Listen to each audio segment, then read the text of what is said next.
ሰላም ጤና ይስጥልን እንዴት ናችሁ? ዛሬ ምርጥ ፊልም ይዤ መጥቻለሁ። አብረን እንየው።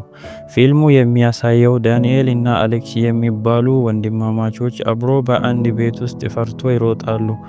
ዳንኤል ወንድሙን ሳጥን ውስጥ ከደበቀው በኋላ አንድ ሱፍ የለበሰው ሰው የሮጠ መጣና እንዲረዳው ጠይቃል። ነገር ግን ዳንኤል እሱን ከመርዳት ይልቅ ጮሆ ያለበትን ይናገራል። የተቀሩ ሰዎች ወደ ክፍሉ ገብቶ ሰውየውን በቀስት ይወጉታል። ሙሽራይቱ ሄለን ይህንን ድርጊት እንዲያቆሙ ትለምናለች። ሰውየውን ጎትቶ ሲሄዱ ሄለን ራሷንና ሁኔታውን ለማረጋጋት ትሞክራለች። ከዛም ከ30 ዓመታት በኋላ ግሬስ የተባለች የሰርግ ልብሷን ለብሳ አንድ ክፍል ውስጥ ተቀምጣለች። ዛሬ ከአሌክስ ጋር ልትጋባ ተዘጋጅታለች። ቤተሰቡ አሌክስን የምትከተለው ለገንዘቡ ነው ብሎ ቢያስቡም አሌክስን የእውነት የምትወደው ግሬስ የቤተሰቡ አባል ለመሆን በጣም ጓጉታለች። አሌክስ ከሰርጉ በፊት ቅሬታ ካላት ወደ ኋላ ለመመለስ ጊዜ እንዳላት እንዳልረፈደ በቁም ነገር ነገራት። ነገር ግን ቅሬታ እንደሌላት ለማሳየት ሳመችው። ከዛም ፎቶ ወደሚነሱበት ቦታ ሄዱ። እዚህ እንግዳ ከሆኑት የአሌክስ ቤተሰቦቹ ጋር ላስተዋወቃችሁ። ሰዎቹን ከተዋወቀም በኋላ ወደ ታሪካቸው እንሄዳለን። የአሌክስ አባት ቶኒና እናቱ ቤኪ፣ ወንድሙ ዳንኤል ከሚስቱ ጋርና አክስቱ ሄለን ናቸው። ታሪኩ እንዲህ ነው። አዲስ ተጋቢዎቹ አሌክስ እና ግሬስ ተጋብቶ በደስታ አብሮ ይጓዛሉ። ከአንድ ምሽት ግብዣ በኋላ ሁለቱ ወደ ዳንኤል ክፍል ይሄዳሉ። ነገር ግን ግሬስ በመጨረሻ ብቻቸውን ትንሽ ጊዜ ማሳለፍ ፈልጋ ነበር። ከዛ አክስቱ ሄለን መጣ ቤተሰቦቹ እየጠበቃቸው እንደሆነ ነገረቻቸው። ግሬስ ግራ የተጋባች መሆኗን የተመለከተው አሌክስ ቤተሰቦቹ አዲስ ሰው ወደ ቤተሰባቸው ሲመጣ የአቀባበል ባህል እንዳላቸው ነገራት። ይህም ከሰርጉ በኋላ እኩለ ሌሊት ላይ አዲስ መጤ የሆነ ሰው ጨዋታ መጫወት እንዳለባት ነገራት። ስለዚህም ግሬስ ከቤተሰቦቹ ጋር ጨዋታ መጫወት እንዳለባት ነገራት። ለአሸናፊው ከቤተሰቦች ሁሉ የተለየ ክብር እንደሚሰጥ ነገራት። ግሬስ ይህንን ሲሰማ በጣም ትደሰታለች። ከዛ እሷ ወደ ሙዚቃ ክፍል ወደ ታች ታመራለች። ሌሎቹ እየጠበቁ ያለ ቤኪ ወደ ግሬስ መታ አሌክስ ካሁን በኋላ ከቤተሰቡ እንዳይርቅ እንዲቀራረብ እንድትመክረው ነገረቻት። ግሬስ ግራ ቢገባትም ነገር ግን በዚህ ትስማማለች። እዚህ ጋር የአሌክስ እህት ኤምሊ እና ባሏ ፍቺ ከሁለት ልጆቻቸው ጋር አብሮ ይመጣሉ። ልጆቹን ሌላ ክፍል ውስጥ ካስቀመጡ በኋላ ቶኒ ወደ መጫወቻ ክፍል ያመራቸዋል። ክፍል ውስጥ የቤተሰባቸው ታሪክና እንዲሁም የጨዋታ ህግ ተቀምጧል። ታሪኩ ቅድመ አያታቸው ቪክተር ሊቤል ከሚባል ሰው ጋር ተገናኝቶ ይሄንን ምስጢራዊ ሳጥን ይቀበለዋል። ከአቶ ሊቤል ትልቅ ስጦታቸውን ስለተቀበሉ ጨዋታውን በሳቸው ስም ይጀመራል። አዲስ ሰው ወደ ቤተሰባቸው ሊቀላቀል በቀረበ ቁጥር በዚህ ሳጥን ጨዋታ ለመጫወት ወስነዋል። እዛ ሳጥን ውስጥ ካርዶች ተቀምጠዋል። የሚጫወተውን ጨዋታ እዛ ሳጥን ውስጥ ባለው ካርድ ይወሰናል።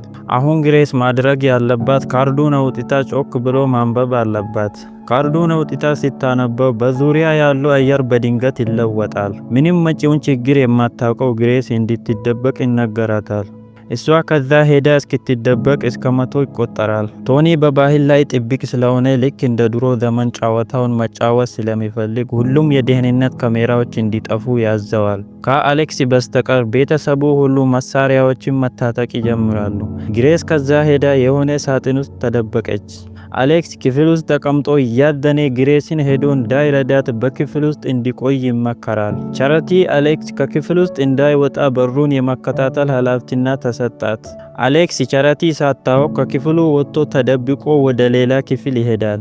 ቻሪቲ ገፍታ ሲታየው እሱ ወጥቷል። ግሬስ ረጅም ሰዓት ሳጥን ውስጥ መቀመጥ ደብሯት ከዛ ወጥታ ሌላ ክፍል ውስጥ ትገባለች። አሌክስ ከዛ ወጥቶ ጎትቷት ይደብቃታል። የቤት ሰራተኛ ልጇን ፍለጋ እነሱ ያሉበት ክፍል ትገባለች። ኤምሊ በሩቅ አይታ ሰራተኛውን ሳታውቀው በጥይት ትገላለች። ግሬስ የተፈጠረውን ሲታይ በጣም ደነገጠች። ሰዎቹ የሞተችው መጥቶ ሲያዩ ግሬስ አይደለችም። ኤምሊ በስህተት ሌላ ሰው እንደገደለችው ተረድቶ በጣም ተናዶ አስክሬኑን ጎትቶ ያስወጣሉ።